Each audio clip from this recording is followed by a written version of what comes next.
ময়মনসিংহ নগরীর ৩৩ নং ওয়ার্ডের মাঝিপাড়া এলাকার বিজনচন্দ্র ভৌমিকের ছেলে বিদ্যুৎচন্দ্র ভৌমিকের স্ত্রী লিমা সরকার বিয়ের মাত্র ৪ দিন পর বাংলাদেশ কৃষি বিশ্ববিদ্যালয় সংলগ্ন রেললাইনে ট্রেনে কাটা পড়ে মারা গেছেন বলে জানা গেছে।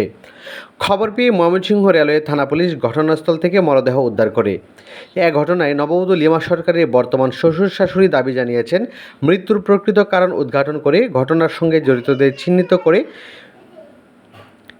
ঘটনায় নববধূ লিমা সরকারের বর্তমান শ্বশুর শাশুড়ি দাবি জানিয়েছেন, মৃত্যুর প্রকৃত কারণ উদ্ঘাটন করে ঘটনার সঙ্গে জড়িতদের চিহ্নিত করা হোক এবং তদন্ত সাপেক্ষে আইনের আওতায় এনে দৃষ্টান্তমূলক শাস্তি নিশ্চিত করা হোক। তারা আরও বলেন, এ ঘটনার সঙ্গে যদি তাদের ছেলে বিদ্যুৎচন্দ্র ভৌমিকেরও কোনো সম্পৃক্ততা থাকে তাহলে তাকেও আইনের আওতায় আনা হোক। লিমা সরকারের অকাল মৃত্যুতে মাঝিপাড়া এলাকায় শোকের ছায়া নেমে এসেছে।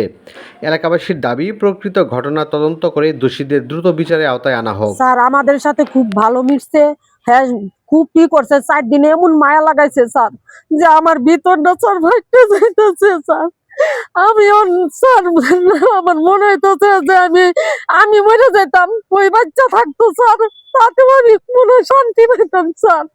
4 দিনে আমার এতটুক মায়া লাগাতে গেছে স্যার। আমার ছেলে মায়েরা থাকলে আমার ছেলের বিচারক, সত্য বিচারক।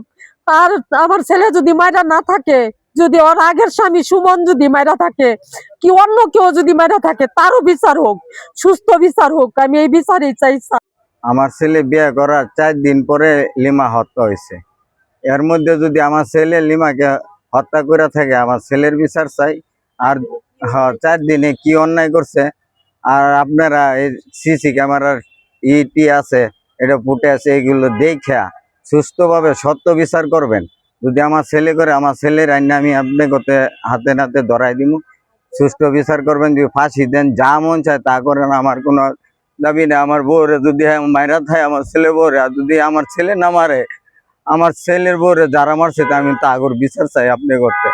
মনে করেন আমার সকালবেলা উঠে সব কাজ টাজ কইরা পরে চা বিস্কিট সবাই একসাথে আমরা খাইছি। খাওয়ার পরে একটা ফোন আইছে আনুমানিক 12:30 1টার দিকে। হ্যাঁ মনে হয় আধা ঘন্টা 1.5 ঘন্টা কথা বলছি। বলার পরে আমি এই যে খাবারের লাগি ডাকছি, সে খাবারের লাগি আইছে না, বলছে যে আমি পিছিয়ে আসতেছি।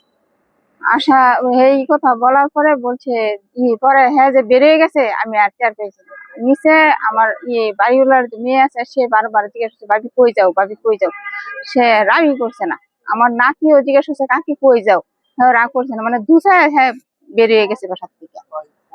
পরে এই বিকাল রাতের 8টা 8:30টার দিকে শুনি এই ঘটনা যে লিমা মারা গেছে।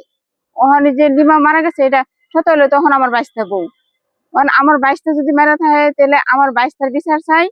আর যদি অন্য কেউ মেরে থাকে আমি তারও বিচার চাই, কারণ ওরও 2টা সন্তান আছে, ও একটা সন্তানের মা, আর হ্যাঁ ও একটা মায়ের সন্তান।